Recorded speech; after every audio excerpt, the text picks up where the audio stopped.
कार्यक्रम के पहले सूचना। जय गुरुदेव नाम उस मालिक का है। एक बार जय गुरुदेव नाम लोगे तो कितना लाभ मिलेगा ये आपको बाद में पता चलेगा। तो पहले मैं बोलता हूँ, बाद में आप बोलना। बोलो जय गुरुदेव, जय गुरुदेव, जय गुरुदेव, जय गुरुदेव। जय गुरुदेव नाम किसका? प्रभु का। जय गुरुदेव नाम किसका? प्रभु का। ये नाम नहीं इंसान का। ये नाम है भगवान का। तो प्रेम से बोलो जय गुरुदेव, जय गुरुदेव। जय गुरुदेव। सबसे पहले योग परिवर्तक परम संत बाबा जय गुरुदेव जी महाराज, इनके चरणों में शत कोटि प्रणाम करता हूँ। साथ ही साथ जिसने यह त्रिलोक की रचना बनाई उस ईश्वर को प्रणाम, उनके दृश्य अदृश्य शक्तियों को प्रणाम, और यहाँ पर उपस्थित इस नगर के सभी सज्जन भाई और बहनें, आप सबको प्यार भरा जय गुरुदेव। जय गुरुदेव। प्रेमियों, बहुत सुंदर सुंदर बातें समझाई गई। अभी थोड़ा आप ध्यान से सुनो। एक बार ब्रह्मा, विष्णु और महादेव अपने माँ आद्या शक्ति से पूछने लगे कि हमारे पिता कौन है। तब आद्या महाशक्ति ने कहा, तुम्हारे पिता जहाँ है वहाँ कोई नहीं जा सकता। वहाँ जाने का सिर्फ मुझे आदेश है। इन्होंने हठ पकड़ा और कहने लगे कि हमको रास्ता बता दो, हम जाएंगे, दर्शन कर लेंगे। तो आद्या महाशक्ति ने रास्ता दिया। ये तीनों घर से निकल पड़े। मालिक के दर्शन के लिए साधना करने लगे। कुछ दिनों के बाद विष्णु और शिव जी वापस आ गए। आद्या महाशक्ति ने पूछा कि पिता का दर्शन हुआ? तो कहने लगे कि नहीं। ब्रह्मा जी नहीं आए और कुछ दिन बीत गए। तो आद्या महाशक्ति ने अपनी कला से एक पुत्री को जन्म दिया और कहा कि जाओ ब्रह्मा को कहो कि माँ याद कर रही है। उसका नाम था गायत्री। गायत्री वहाँ पर गई, ब्रह्मा से कहने लगी, भैया माँ याद कर रही है, आप चलो। ब्रह्मा कहने लगे, मैं पिता के दर्शन करे बगैर वापस नहीं आऊँगा। तो गायत्री भी वहाँ रहने लगी। तो उन दोनों को एक लड़की हो गई, नाम है उसका सावित्री। तो कुछ दिनों के बाद फिर गायत्री कहने लगी, देखो चलो। तो ब्रह्मा कहने लगे कि मैं आता हूँ, तुमको झूठ बोलना पड़ेगा। तो बोले क्या झूठ बोलना पड़ेगा? तो बोले मैं माँ से कहूँगा कि मैंने दर्शन कर लिया, तो तुम हाँ भर देना। बोले ठीक है। आए तीनों। आद्या महाशक्ति ने पूछा, क्या पिता का दर्शन हुआ? तो ब्रह्मा ने कहा कि हाँ। बोले इसके साक्षी कौन है? बोले ये दोनों, गायत्री और सावित्री। उन्होंने भी हाँ कह दिया। आद्या महाशक्ति ने अपने दिव्य दृष्टि से देखा तो उसको दर्शन नहीं हुआ था। तब आद्या महाशक्ति कहने लगी, अरे अरे अरे, झूठा निकला, जा बोले धरती के ऊपर तेरी पूजा नहीं होगी। ब्रह्मा रोने लगे। तो ये दोनों भाई ने समझाया कि ठीक है ब्रह्मा जी, ये जो हमारे लोग हैं ये तुम्हारी पूजा करेंगे।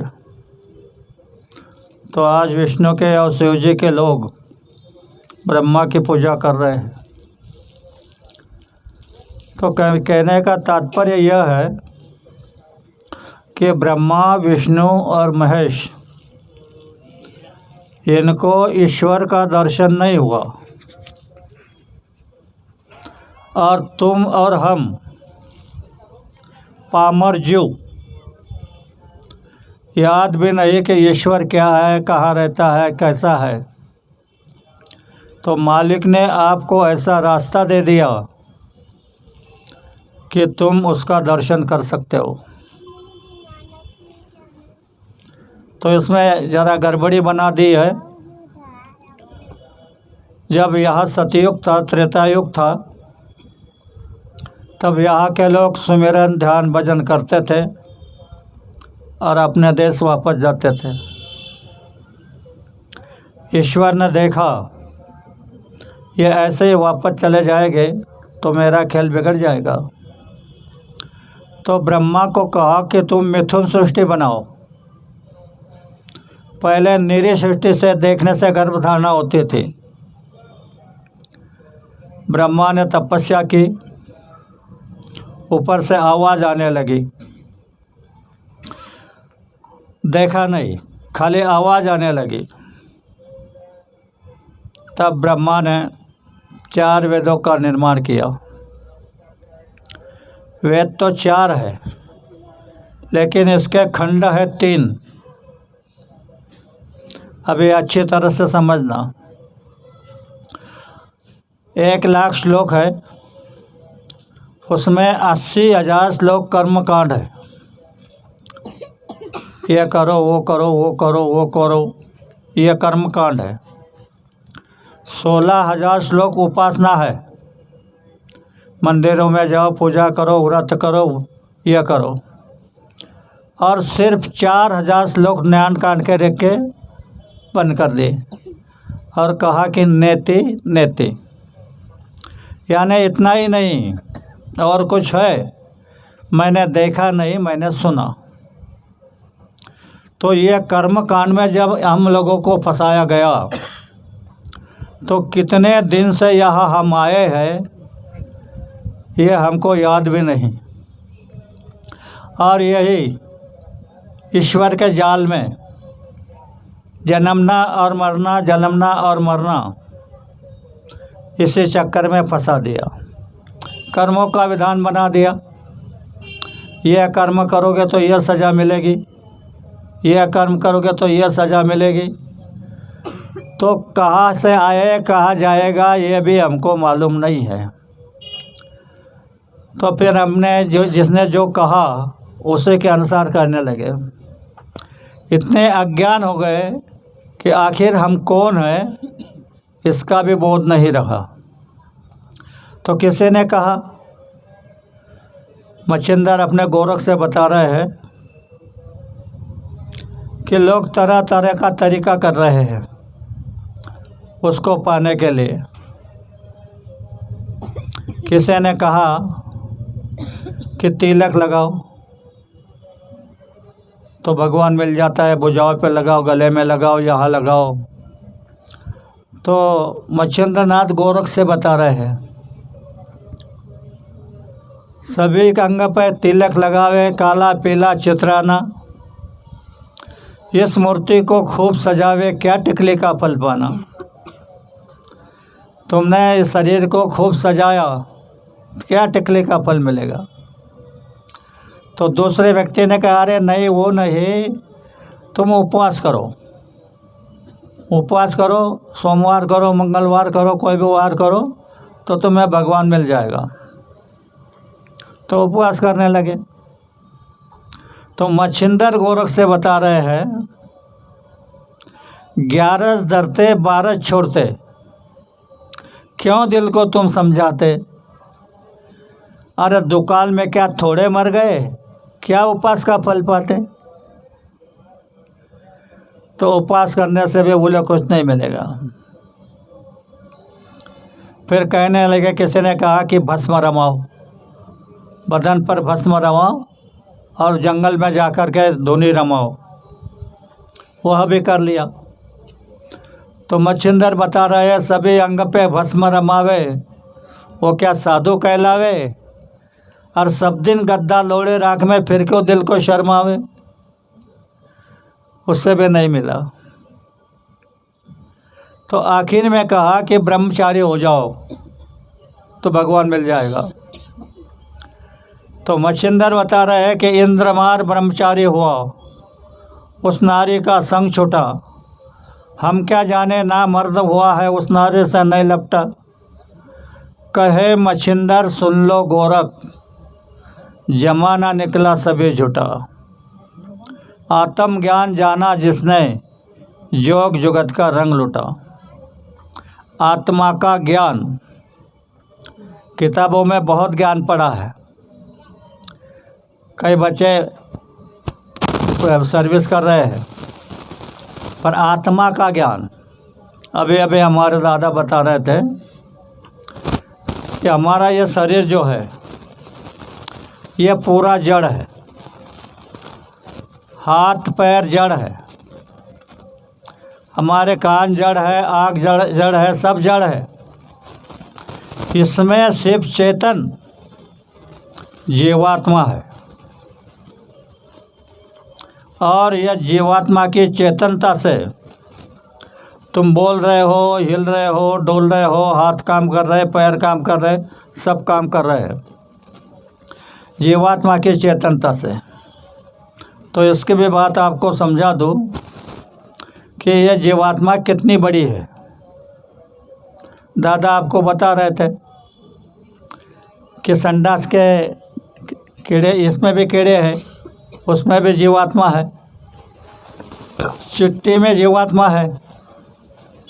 तो जीवात्मा कितनी होगी? हाथी में जीवात्मा है, हाथी में जीवात्मा बड़ी होगी, चिट्टी में छोटी होगी, ऐसा नहीं। जीवात्मा एक जैसी है सब में। तो वो कितनी है ये देख सुन लो, महात्माओं ने बताया है। ये तुम्हारा बाल है, केस है, इसका जो अग्रभाग है इसके 1000 टुकड़े बना दूँ, इतनी जीवात्मा सबके अंदर है, और उसका यह सारा खेल है।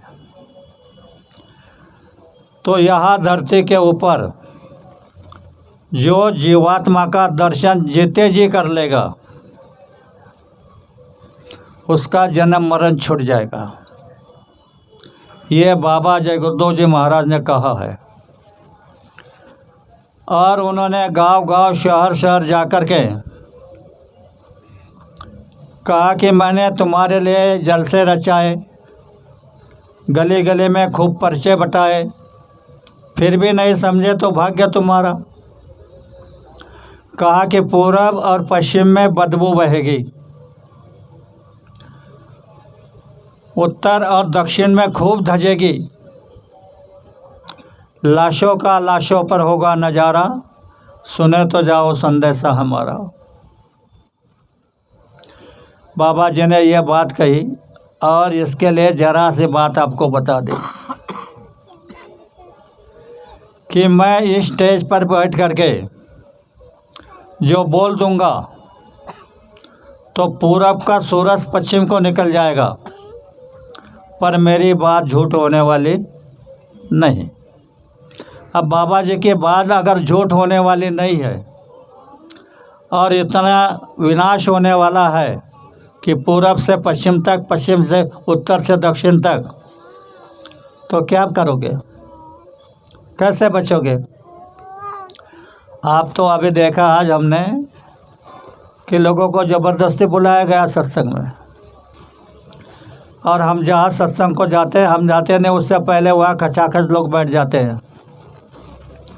इसका मतलब अभी सत्संग समझे नहीं।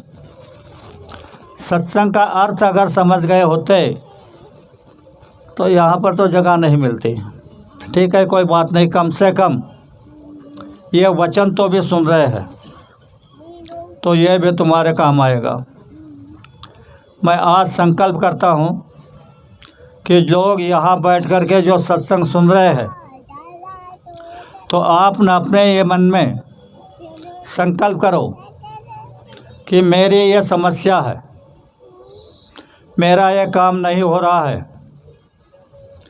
ये काम मेरा हो जाएगा तो बाबा जय गुरुदेव जी महाराज मैं आपको मानूंगा। इस शब्दों में संकल्प करो। मैं दावे के साथ कहता हूँ, तुमने संकल्प कर लिया और गुरु के आदेश के अनुसार मांस मछली को त्याग किया, नशीली चीज़ों का त्याग कर दिया और सवेरे और शाम को जय गुरुदेव नाम का रटन किया,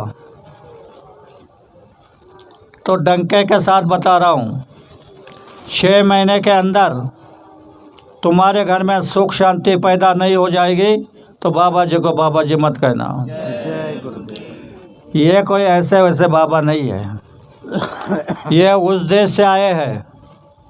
पहले उनके कार्यक्रम होते थे तो पीछे लिखा होता था